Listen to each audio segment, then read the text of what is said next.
The hall was lit with chandeliers that sparkled like 1,000 stars. Laughter echoed from every corner, glasses clinked, and music floated softly beneath conversations.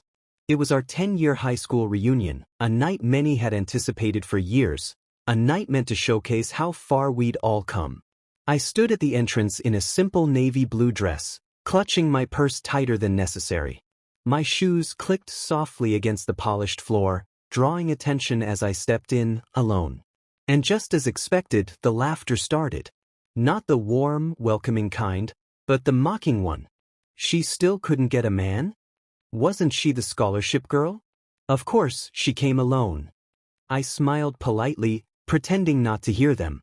But deep inside, I felt like that same insecure girl they had bullied all through high school. I wasn't here to prove anything, or so I told myself. But their whispers stung like nettles in my skin. Until everything changed, when he walked in behind me. Back in high school, I was known as the charity case. My name is Adanna, born and raised in a struggling home in Enugu. My father was a primary school teacher, and my mother sold vegetables at Ogbeat Market. Education was my escape. I worked harder than everyone else and got into the elite private school on a full scholarship. But fitting in wasn't easy. I was constantly reminded of how I didn't belong. My classmates came from wealthy families. They arrived in tinted jeeps, wore imported clothes, and went on vacations to Dubai. I came with homemade lunch, second-hand uniforms, and shoes I patched every term. There were days I cried in the restroom after cruel jokes. I was too dark, too skinny, too poor, and always, too alone, except for one person, Tho. He wasn't loud or particularly popular, but he was kind. He sat behind me in economics and always passed me sweets during boring lessons. While the others mocked my accent or clothes, he offered a smile or shared his notes. But we never really became friends. He was just a kind shadow in a hostile crowd. After graduation, everyone scattered. Most of them flew out for university abroad. I stayed back and fought my way through UNN, juggling odd jobs, surviving heartbreaks, and building myself. I became a civil engineer, working mostly in male-dominated firms, constantly having to prove my worth. So when the reunion invitation came, I almost didn't go. But something in me wanted closure. I needed to see them again. Not for revenge, but to show myself I was no longer the girl they made feel invisible. But the moment I stepped in and saw familiar smirks, the air turned thick again. The old whispers returned like echoes from the past. Nneka, the former prom queen, made sure her voice was loud enough. Still single, Adanna? I thought you'd have at least found someone from church by now. Her laugh was sharp. The others joined. I looked around the hall. The decorations were beautiful, gold and white silk drapes, round tables dressed in crisp linens, and a photo booth with a banner that read, Class of 2015, 10 years later. Every table had couples or groups chatting about their overseas trips, businesses, or marriages. I walked to the far corner and sat alone, pretending to scroll through my phone. Until I heard a voice behind me. Deep, smooth, confident. Excuse me, is this seat taken? I turned and my heart paused. It was him. But he looked different. Sharper jawline, designer suit, and eyes that now held a quiet power. The same boy, but undeniably transformed. He smiled. Adanna. Right. I nodded, stunned. I recognized you the moment I walked in. I tried to respond but only managed, hi. He sat beside me and began catching up. He spoke with calm confidence. Turns out he was now the founder of one of West Africa's fastest-growing fintech startups. Featured in Forbes Africa. Single. Unmarried. We laughed about our economics teacher and how his tie always had soup stains. People started noticing us. Especially Nneka and her crew. I could feel their eyes burning into the back of my head. Then it happened. Tio stood, walked around the table and bent slightly. Without a word, he gently kissed my forehead. The room froze. Mouths dropped. You could hear the glass fall from someone's hand. And then, silence. Tio turned to face the others, his voice loud enough for the room. I never forgot how kind and brilliant Adanna was in school. Even when others acted like clowns in expensive clothes. She was always real. And that's rare. He smiled again, then added, I flew in from Cape Town tonight just to see her. You could see the jaws tighten, the fake smiles forming, and the quiet panic ripple through the room. Neka looked like she'd swallowed her tongue. She tried to laugh, but it came out forced. Wow, such old classmates catching up. How sweet. Tio ignored her. He leaned closer to me and said, let's get out of here. And we did. That night, as we walked under the stars, he told me something I didn't expect. I used to watch you in school, he said, the way you held your head up even when they mocked you. I was too scared to speak up back then. I regret that. But I never stopped admiring you. I looked at him, unsure what to say. Then he added, money impresses them. But dignity, that's what impresses me. I smiled for the first time that evening. Not because I had a billionaire beside me, but because someone had finally seen me, not as a trophy, not as a charity case, but as a woman who survived fire and still stood tall. Back at the reunion hall, they would gossip, speculate, and pretend to be unbothered. But deep down, they knew something had shifted. The girl they mocked for being alone had walked out, chosen. And though that kiss may have been brief, its echo would last longer than any designer perfume or Instagram caption. We didn't go far that night, just a quiet rooftop cafe above the hotel where the reunion was held. Soft jazz played in the background, and the city lights of Enugu blinked like tiny stars in the distance. Teo ordered chamomile tea for both of us. You still don't like coffee, right? He asked. I was surprised he remembered. But behind the warmth of our reunion, I sensed something, an undercurrent of tension in his eyes. He kept glancing at his phone, checking it and sighing quietly. Everything okay? I finally asked. He hesitated, then tucked the phone away. There's something I need to tell you. But not tonight. I don't want to ruin this moment. I nodded, but a strange feeling began to settle in my chest. The next morning, I woke to a flurry of messages. My social media was buzzing. Photos from the reunion had gone viral in our old classmates group. Someone had posted the exact moment Tio kissed my forehead, with the caption, "From scholarship to sugar daddy?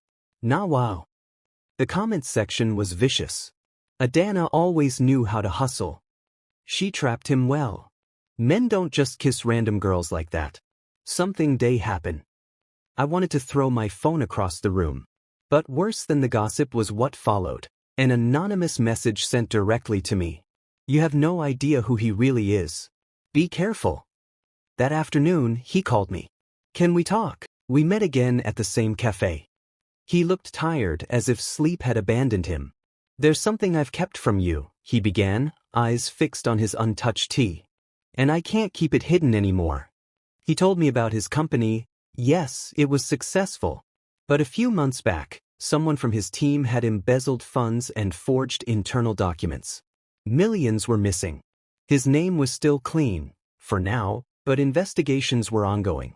I'm innocent, he said, but the media loves a scandal. If this leaks, it could destroy everything. I didn't know what to say. I had just started getting used to the idea of happiness. Now this? You don't owe me your secrets, Teo. I do. Because last night when I kissed you, it wasn't for show. I meant it. And I don't want you caught in any storm that's heading my way. Later that evening, I received another message. This time, from Neka. Let's meet.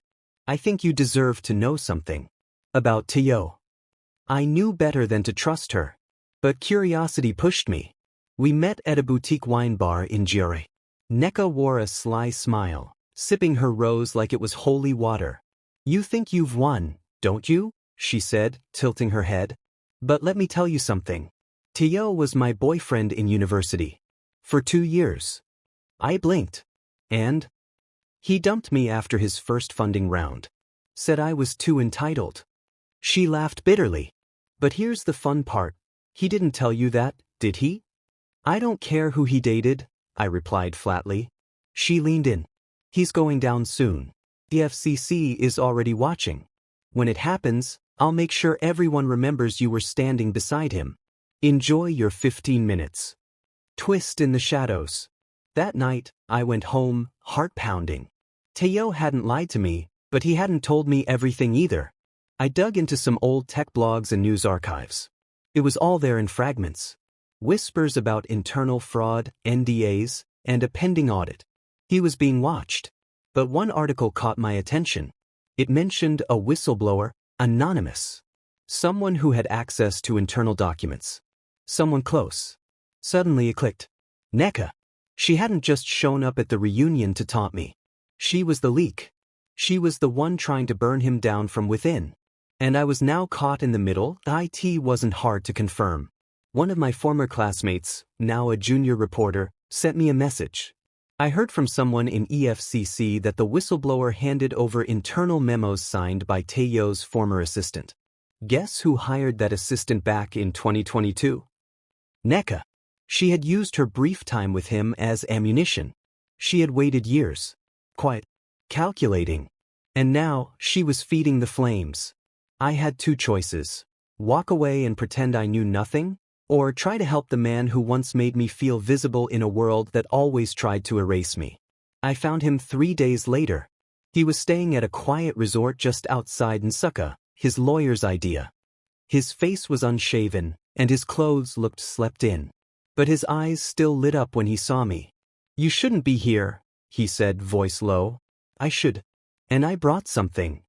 I pulled out a printed email, an anonymous message forwarded to me weeks ago. The one that had warned me, you have no idea who he really is.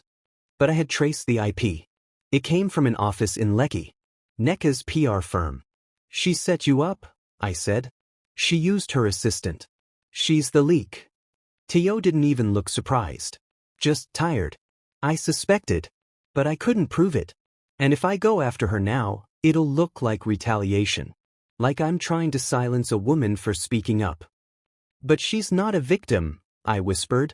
She's the villain in this story. He chuckled darkly.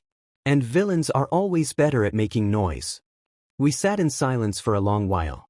He leaned back, eyes scanning the clouds. I could fight this, he said. But even if I win, my name won't come out clean. They don't forgive rich black men easily. Not here. Not out there. So, what will you do? He turned to me. I'm going to resign. Step down. Hand the company over to my board temporarily. Clear my name quietly, and rebuild from the shadows. I swallowed hard. And me? He stared at me then. Really looked at me. That's your decision, Adanna. You owe me nothing. I dragged you into this mess without warning. I kissed you like a man claiming a prize. Maybe that was selfish. I reached for his hand. You didn't drag me. I walked in willingly. And if I walk away now, I'll be doing what they always expected, running from hard love. And I'm tired of running. The internet moved on. As always, Teo cleared his name. The EFCC found no hard evidence tying him to the fraud. The assistant confessed under pressure, and Nneka's firm was quietly blacklisted from multiple clients. She never recovered her reputation. Teo, on the other hand, stayed low. He launched a scholarship fund in my name, for girls in rural areas who couldn't afford engineering school. I left my old job, started my own design consultancy, and we grew, slowly, honestly, together. We never went back to any reunions. We didn't need to. But sometimes when I scroll through the photos from that night, I pause at the one moment, the kiss. Not because it was grand, but because it shattered something dark inside me. It reminded me that sometimes, the quiet girls with patched shoes and unbrushed hair grow into women who know their worth. And sometimes, the world sees them too, only when they no longer need to be seen.